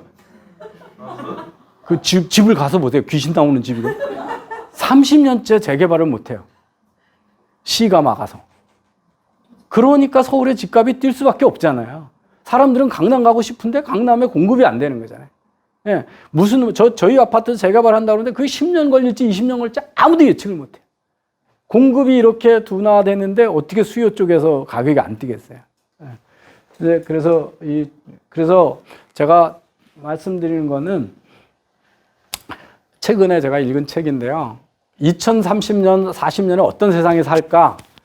아무리 선진국이 발버둥 쳐도 이 세 가지 나라의 모습을 피할 수가 없다는 게 첫 번째 뭐냐면 일본처럼 노인이 버글버글 하는 사회. 고령화 사회. 두 번째는 에스토니아처럼 스마트 기기에 휩싸여 있는 경제. 그러니까 이 스마트 기술의 새로운 기술에 적응하지 못하는 나라는 상상이 안 되는 거예요. 세 번째는 여기 보시면 브라질의 상파우로처럼 빈부격차가 더 극심한 사회. 이런 경제가 우리가 예상되는 거고 우리가 아무리 발버둥 쳐도 그걸 피하기는 어렵다. 그래서 이제 우리는 이런 새로운 세상의 변화에 대해서 그래서 자꾸 지금 이제 계층 간 갈등이 강화되고 다 정부 보고 해내라고 그러는 요구를 많이 하는 시대로 자꾸 가고 있는 게 이 경제 불안이 있어서 그래서 헬조선이라고 그러지 말라는 얘기가 우리가 천국이라서 그런 게 아니라 여길 벗어나서 어느 선진국에 가도 청년 고용의 불안이 없는 나라가 없고 경제 구조 재편에 대한 불안이 없는 나라가 없다. 일본이 재벌이 우리가 모든 경제 문제를 재벌 탓인데 일본은 재벌 없는데 왜 30년 동안 저 고생을 했고 프랑스는 나라 망한다고 왜 저렇게 길거리에서 나서 그러냐. 그러니까 프랑스도 영국도 런던에 가면 주택 문제 때문에 아주 난리거든요. 예. 그리고 샌프란시스코, 뉴욕도 다 주택 문제 때문에 난리거든요. 그래서 우리보다 땅이 훨씬 많은 나라가 대도시의 주택 문제로 난리를 치면 우리는 땅이 훨씬 좁은 나라니까 고층에다 살아야 될 저를 빨리 해야 되잖아요. 국토의 70%가 산인데 산에 왜 집을 안 지냐는 거죠. 네, 절만 짓죠. 그러니까 그러면 해결책이 없는 거예요, 그죠? 네, 해결책 없어요. 그렇다고 부동산을 지금처럼 사회주의적으로 다 틀어막으면 경제는 안 되는 거고요. 네, 일단 집 살 기회는 없는 거. 그래서 희망 고문은 해결책이 아니다. 그래서 이제 문재인 정부가 사회주의 정책을 써가지고 망했다는 건 제 얘기가 아니고 블룸버그하고 월스트리트 저널의 얘기고 하버드의 얘기다. 이게 다 소셜리스트. 제가 사회주의 한다니까 막 펄펄 뛰거든요. 근데 블룸버그가 이런 거 타락한 재벌보다 더 위험한 게 강남 좌파다 그러고 아니 그렇게 나와 있어요 정말로. 네, 그렇게 나와 있고 한국의 그 사회주의 대통령이 주식장 다 망치고 있다고 돼 있고 아시아에서 가장 급진적 좌파 경제 정책이 한국을 지금 어렵게 하고 있다. 이게 월스트리트하고 블룸버그에 나와요. 근데 여기에는 반론 기사 하나도 투고도 못하면서 이병태가 사회주의 정책 쓴다 그러면 막 때를 들고 달려들고. 이게 하버드 경제학과에 나오는 하버드 칼리지 이코노믹스 리뷰에 아시아의 새로운 타이거가 뭐냐면 소셜리스트 에디션이라고 나오거든요. 하버드 경제학과에서 그러는데 왜 나한테만 대드냐. 결과를 자꾸 원인을 모르고 아까 제가 원인 중에 우리가 통제할 수 있는 원인이 없는 게 있잖아요. 그 디지털 경제를 우리가 어떻게 할 거야? 인구 구성 변화를 우리가 어떻게 할 거야? 그죠? 그런데 그걸 결과만 가지고 빈부격차 늘어났다고 왜 늘어났는지 따지지 않고 그냥 맞추자고 한 게 지금 최저임금 인상이죠. 이건 바로 프로테크스의 침대예요. 길면 자르고 모자르면 잡아 늘리면 된다는 식의 그 사람 죽는 거죠. 그래서 경제 자유도 계속 떨어지고 있고 조세 경쟁력 떨어지면 자본이 회피하는 사회가 되는 거고요. 일본이 독일보다 훨씬 잘 살았는데 지금 독일보다 훨씬 못 살거든요. 왜냐하면 일본이 고통스러운 구조조정을 회피하고 전부 좀비 경제로 어려우면 정부 돈 더 쓰고 이러다가 망한 거거든요. 지금 우리가 완전히 일본에 우리가 플라자 협약으로 미국이 일본 망했다 그러는데요. 플라자 협약은 미국만 화폐를 낮춘 게 아니라 프랑스, 영국, 독일 다 똑같이 50% 환율 인상을 했던 거거든요. 그런데 그 중에 망한 나라는 일본밖에 없어요. 왜? 다른 나라는 그걸 감내하고 구조조정을 했는데 독일 같은 경우는 완전히 하르츠 개혁이라고 해서 노동개혁을 했잖아요. 근데 일본만 개고 못하게 하고 뭐 하고 이러면서 기업들도 평생 고용 뭐 이런 거 하면서 그냥 은행이 계속 융자해주고 그러면서 투자는 못하고 망하지 않으니까 구조조정도 안 하고 그러다가 지금 이 꼴이 난 거거든요. 그러니까 우리는 베네수엘라고 사회주의 해가지고 아르헨티나처럼 완전히 질 낮은 나라로 가는지 그렇지 않더라고 해도 이탈리아, 그리스, 일본처럼 된다는 거죠. 그러면 희망이 없고 그런 나라들이 이탈리아, 그리스, 스페인 같은 데가 청년 실업률 15% 이런 나라잖아요. 지금 우리 청년 실업률 7% 가지고 우리가 헬조선이면 저 20% 되는 유럽 국가, 남유럽 국가는 뭐냐는 거죠. 그래서 제가 최저임금 올린 거 가지고 그런데 한국당이 뭐라 그럴 때마다 제가 가서 막 뭐래. 니놈들은 뭐 달랐냐. 여기 지난 대선 후보 때요. 모든 대통령 후보가 시급 10,000원 준다고 약속했거든요. 더 웃기는 건 이거야. 홍준표가요. 저 대표가 여러분 통신비를 33% 깎아준다 그랬어요. 여러분 내시는 거 중에 통신료 중에 얼마 쓰시는 분이 있는데 기계값 빼고 나고 통신료는 1인당 한 3만 원 내거든요. 그 중에 11,000원이 기본료예요. 통신회사가 3만 원 수입 있는데 그 중에 11,000원을 빼주면 통신회사 어떻게 될 것 같아요? 마이너스 15% 수익률의 기업이 되거든요. 그럼 말도 안 되는 공약을 한 거거든요. 우리나라는요, 평균이 시간당 10,000원 줄 수 없는 경제예요. 우리 소득 수준이요. 아니, 다. 평균으로 하면. 우리 여러분 생각해서 3만 불을 그 중에 3분의 2가 일을 하거든요. 그런데 그 3만 불 중에 한 30%는 근로소득이 아닌 소득이에요. 주식이나 부동산 소득이에요. 그래서 그렇게 가지고 딱 따져가지고 2,000시간을 나누면 1시간에 그 중에 또 세금으로 4대 보험료 내고 이런 거 따지잖아요. 그러면 집으로 가져가는 돈은 시간당 10,000원이 될 수가 없는 사회예요. 근데 평균이 10,000원이 안 되는데 최저를 10,000원 준다고 그런 거예요. 그러니까 이 사람들이 다 뭐예요? 사기꾼이에요. 사기를 치는데 전문가들이 그건 수학적으로 안 되는 거다라는 얘기를 한 전문가가 없는 거예요, 우리 사회가. 그러니까 지금 왜 사기를 마음대로 치느냐? 아까 논리적 사고를 우리가 안 하고 크리티컬 팅킹을 안 하는 거예요. 그냥 따져보면 제가 국회 가서 막 보여줬거든요. 10,000원이 안 된다. 국민소득의 근로소득을 총 근로시간으로 나누면 10,000원이 안 돼요, 우리가. 그런데 맨날 엉뚱한 소리 해요. 그래서 이제 여러분 보시면 자본이 투자를 안 해도 경제 망하죠. 돈 가진 사람이 투자 안 하면. 그거 상속세 많이 걷어가면 투자 안 해요. 해외 가서 투자하죠. 그 다음에 이 돈 안 되는 장사에 투자하는 사람 없잖아요. 그죠? 그래서 최저임금 많이 올려서 보니까 나 적자 날 것 같으면 식당 접는 거죠. 그죠? 그 시간 줄이고. 그래서 자본은 그렇게 해서 안 돼요. 노동은 왜 못 들어가냐? 한 번 고용하면 일 안 해도 해고 못 한다 그러면 고용을 회피하게 되죠. 그러니까 대기업이 왜 대기업 고용이 적으냐 하는 건 대기업이 못된 게 아니라 대기업이 어려울 때 해결을 못하게 하니까 웬만하면 아웃소싱 시킨 거예요. 중소기업에. 그러니까 이게 과도한 노동보호가 결국 대기업 고용을 줄여가지고 전부 하청업체로 만들어버린 거거든요. 그 다음에 지식이 투입이 돼야 되잖아요. 이제 옛날에는 레이버, 노동력이라고 하는데 지금은 더 중요한 건 뭐냐면 새로운 지식이에요. 그죠? 지식이 있는 사람이 새로운 사업 해보는 걸 우리가 벤처라고 그러는 거예요. 그죠? 예. 근데 타다 하라고 그랬더니 하지 말라고 그러는 거예요. 여러분, 저는 너무 웃기는 거예요. 저 당뇨병이 있거든요. 그래서 피 찔러가지고 집에서 당 얼마든지 잴 수 있어요. 근데 그걸 당뇨약 받으면 꼭 병원을 가야 돼. 그 정보 보내가지고 왜 원격 진료로 집 앞에 있는 약국에다가 프리스크립션으로 왜 못 보내줘요? 근데 의사들이 반대해서 아무것도 못 해요. 그러니까 그런 거예요. 엊그제 우리 펜앤마이크 후원자 대회 오셨을 때 이승철 전 정경영 부회장이 뭐 얘기했어요? 우린 다 치킨집, 횟집, 모텔 뭐 4가지만 쭉 하잖아요. 근데 전 세계에서 자동차 있는 회사 중에 자동차를 바꿔서 지멋대로 고쳐서 사는 시장이 100조 시장인데 우린 다 불법이에요. 그리고 다 스위스로다가 산에 케이블카 타러 올라가는 사람들이 왜 한국에만 케이블카를 못 놓느냐고요. 다 못하게 하니까 지금 그런 거잖아요. 국토 등 자원이라는 거죠. 이런 것들을 못 쓰게 하니까.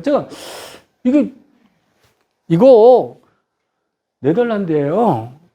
튤립 팔아서 버는 돈보다 튤립 구경으로 온 사람들이 돈 많거든요. 이게 국토에다 무슨 디자인을 입히냐에 따라 다른 거잖아요. 이거 융프라우에 걸어서 올라가세요? 여기는 가서 산악열차 타고 케이블카 타면서 근데 이게 자연훼손된 건가요? 되게 웃겨요. 저는 똑같은 설산 가졌는데 네팔은 어떻게 돈 벌어요? 포터가 생명을 걸고 집 날라주고 돈 벌잖아요. 1년에 몇 명이나 거기서 고용될 것 같아요? 국토에다 뭐를 얹느냐에 따라서 어마어마한 돈을 달리 벌잖아요. 우리나라는 얼마나 산이 예뻐요. 그래서 저는 백두대간에 왜 산악열차를 속초서부터 부산까지 못 내려가게 하느냐는 거예요. 그러면 서울 왔던 사람 다 속초 갔다 갈 거 아니에요. 그죠? 그럼 부산도 관광객 늘어날 거. 정말 웃기는 건데요. 정부, 제가 여러 번 얘기했어요. 사람들은 문재인이 기회는 평등, 균등하고 과정은 공정하고 결과는 정의로운 사람 만든다고 박수를 쳐요. 이거 큰일 날 사회주의적인 선거거든요. 어느 사회도 기회는 균등하게 못해요. 기회는 다양하게 주어져야 돼요. 네일 아트 잘하는 사람한테 네일 아트 사업할 수 있고, 바리스타한테는 커피 잘 만들고 커피 팔 수 있는 기회를 주고, 이병태 같으면 강의할 기회를 줘야지. 기회를 균등하게 주면 제가 미스터 코리아 나가는 기회 있어요? 제가 미스터 트로트 그 기회 아니에요, 저한테. 그죠? 기회는 우리가 신혜로부터 받은 다양한 소질에 맞게 다양하게 줘야 되는 거예요. 그 다음에 결과는 공정한 게 아니라 결과는 자유롭게 선택하면 돼요. 시장이 공정하지 대통령의 기준이 공정한 게 아니에요. 그래서 결과는 자유롭게 선택을 해야 되고, 자유롭게 선택해서는 결과에 대해서는, 과정은 자유롭게 선택하고 결과에 대해서는 자기 선택에 대해서 책임 있게 수용하는 거예요. 그걸 가지고 다시 시비를 걸어서 너는 돈 더 왜 많이 가져갔어? 이렇게 얘기하면 그건 이미 거기서부터 그 강요가 시작되는 거죠. 그래서 이거는 말 자체가 사회주의 구호예요. 그래서 저는 이거는 그렇게 하면 안 돼요. 기회는 다양하고 과정은 자유롭고 결과는 책임 있게 수용하는 사회가 시장 경제고 자유주의 경제고 그렇다, 이렇게 말씀을 하고요. IMF 왜 당했어요? 우리가 가만히 생각해 보면 고도 성장이고 저임금 기반의 노동 산업에서 자본재 산업과는 구조 조정을 제때 안 했을 때 강요당했던 거잖아요. 지금 지식 사회로 가는데 못하면 스페인이나 이탈리아처럼 우리가 또는 일본처럼 되는데요. 이탈리아하고 스페인은 망할 수가 없어요. EU 때문에, 이 나라가 망하면 큰 EU 전체가 망하기 때문에 독일이 계속 돈을 빌려주고, EU가 돈 대주고, 프랑스가 돈 대주고, 영국이 돈 대줬는데, 우리는 경제가 삐끗하면 누가 돈 대줄까요? 누가 우리를 구출해 줄까요? 그래도 좀 도와줄 만한 상대가 미국하고 일본이었는데 이번 정부가 어떻게 돼? 거기도 막 걷어차고 있어요.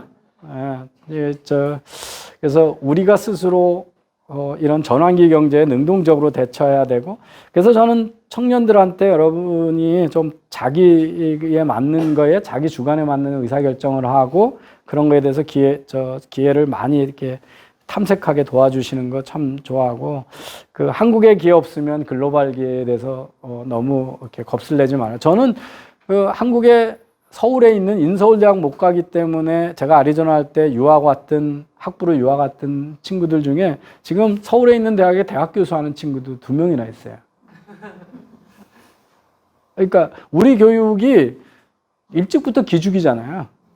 그래서 굳이 이 경쟁에 능력이 있으면 그렇게 조금만 하면 어려운 거 아니라서, 그러니까 다양한 기회에 대해서 적극적으로 권장하고 그런 거에 대해서, 그리고 우리 세대가 생각하는 거보다 지금 세대들은 훨씬 글로벌 영향이 뛰어나다. 그래서 그것도 한 방법이고, 정부가 뭐 정책적으로 할 일은 너무 많아요. 저는 청년 실업을 하기 위해서는 바리스타 뭐 이런 요리 학교, 이런 모든 학교를 좀 자유롭게 수입 개방을 해서 우리나라에서 와서 돈 있는 사람만 우리 TV에 나오는 친구들 보면 다 이탈리아에 가서 요리 배우고 프랑스 가서 배운 사람이잖아요. 그거 뭐 서울에서 배우면 안 될 이유가 뭐 있어요? 그 회사들이 와서, 그 학교들이 와서 해가지고 일찍 하는 게 좋겠고, 공고 간 친구들을 중소기업에 병역 특례로 보내지 말고 삼성전자에, 현대차로 들어가게 대기업한테 TO를 줘서 그 정책도 빨리 바꿔야 된다.